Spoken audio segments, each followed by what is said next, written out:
that's the beauty of podcasting, is that in most cases it's evergreen content and it can come back and help you over and over and over again. And just that part on evergreen content, being a guest on that show means that you get that hit when it's first released. But I find this on my show is that I'll get people that find my show and then download 100, 200 episodes. So your conversation with the podcaster might come back 6 months after the release, and it still is relevant and it still could be valuable, and that might lead to a lead or a sale. So it's just a fantastic way of people. If you have a big back catalog, people do go into your back catalog, and you can find that there's interest, even if it is in some cases it's been a year after they've been on that show. Yeah. Well, I will tell you, we could certainly talk when we're done recording, but I will share the files, have no problem. I have no problem if you do it, you release things before the release date. I had a guy I had on, and he asked him, "Hey, can I do this?" It really worked out well because he was sharing little snippets and saying, "Hey, the full thing's coming. It's Yeah. coming," right? And that really helped me. Now, not everybody's equipped for that. He had a whole team of people, but that was neat. It's like, okay, I've just learned something here.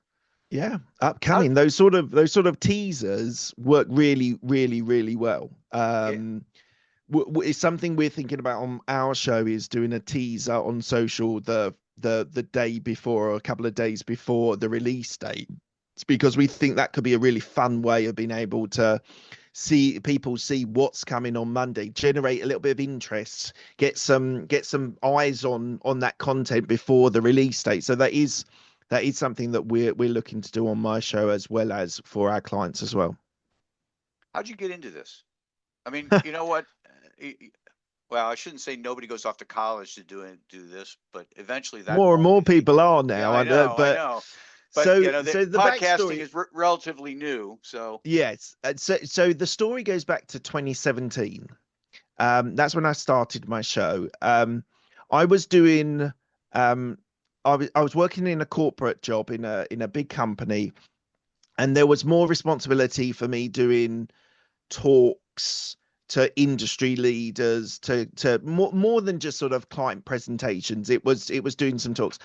And what I was finding, I was working till 7 p.m. and then the next 2 hours I was agonizing over every word that I was saying on these talks. So I loved podcasting, I loved audio books. So I thought to myself, why don't I just start a podcast? So I bought myself a cheap microphone, got the software, and I was just talking about personal development, business ideas. You have to be a bit careful when you're on a corporate that you're not treading on the business aspect of that. But it was like personal development. It was something I was very passionate about at the time, and still am. And so I just recorded 10, 15 minutes, edited it a little bit, put it out. Had no desire or want that anyone would actually listen to it. It wasn't the aim of the game. It was to get better at communicating and remove those ums and ahs that we all start off with. And I wanted to get more concise and be able to communicate better. So that went on for probably 18 months, maybe 2 years. And then I was in a podcast mastermind, and a guy said to me on the group, he said, why don't you interview people? And it hadn't even really occurred to me. And he said, look, come over to my house. He only lived about half hour away from me. Come over to my house, bring a video camera as well, bring a couple of mic. He said, no, you can use my microphone, bring your microphone. So the first show that I interviewed someone, it was just a simple getting to know this guy, Andy Arter. Big shout out to him. He was the inspiration and probably the catalyst for the show and then the business. So I started interviewing people, and they were in my network and sort of people that were interested. And it's just grown from there. And it's grown organically. It's grown into a show that I've done 542 episodes, and I can't quite reach 825 yet, or oh, 826 you'll be yet, but there. we'll get You'll be there. there. Keep We'll get going. there. Yeah. And so then when I left my corporate job in the middle of COVID, which was either a brilliant idea or a terrible idea, so it turned out to be a brilliant idea, thankfully. And I left the job, and And I was looking to do other things that I was exploring, but I always wanted to do the podcast. And I interviewed a guy called George McGarren, who's now my business partner. And we were just talking, we stayed in contact, and we came up with an idea of starting a guesting service.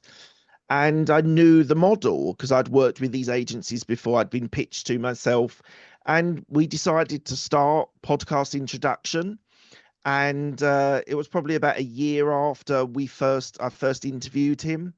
And I always say to people, we are living proof that podcast guesting can start collaborations, partnership businesses, and can be successful.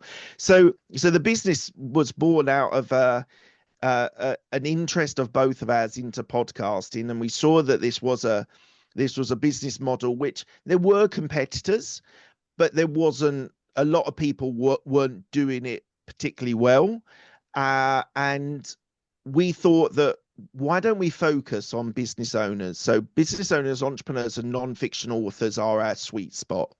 So we were able to mainly focus on that. We've worked with some other people in other areas, but mainly they're business owners because we understand why people are guests on shows, and we have a core belief of the show of that it's important to be able to promote your business. So yeah, it started as a conversation I had on my show, and I've been very fortunate to have George as a business partner, and it's gone from strength to strength. Well, let's shift gears here. Let's talk about your podcast. Let's talk about some of the other things you do. I know you do guesting things, but I'm sure that it's broader than that. So yeah, share about your business, how people can help you, how they can get a hold of you. So my show, so the business is called Podcast Introduction. If you go podcastintroduction.com and go into a contact us, you can set up a call with me there. My show is called Business Growth Talks. As I said, 542 episodes, over 250 interviews. I've been a guest probably over 50 times as well. So if you want to know about growing and scaling businesses, and I have across the board of different industries on my show, but they've got to have, they're either growing their business or have grown and maybe sold a couple of businesses. So I have a real mix of different types of people. And we used to talk about their personal journey, how they serve their clients, and how they have grown their business. And we just give hints, tips, strategies on how they grew their business. And I'm incredibly proud to have got to 542 episodes. I had a live show of my 500th episode. I had it in a theater in London, and it was a fantastic experience to do a live event as well. And I was very well supported by my network online as well as local as well. Yeah, beyond that, I'm a father, I'm a husband, I'm a rugby coach, I'm a dog owner. So yeah, got plenty of things going on in my life. Oh, that's awesome. I really appreciate your time here. People can get a hold of you through podcastintroduction.com. Yep, through podcastintroduction.com, or equally, I'm quite active on LinkedIn. So find me on LinkedIn. I'm named as a podcast entrepreneur. Look me up. You can DM me. I'd be very happy to talk to anyone about that. But yeah, the website's a great place to go. I appreciate your time today. Thanks, Frank. Thanks for having me on the show. It's been brilliant.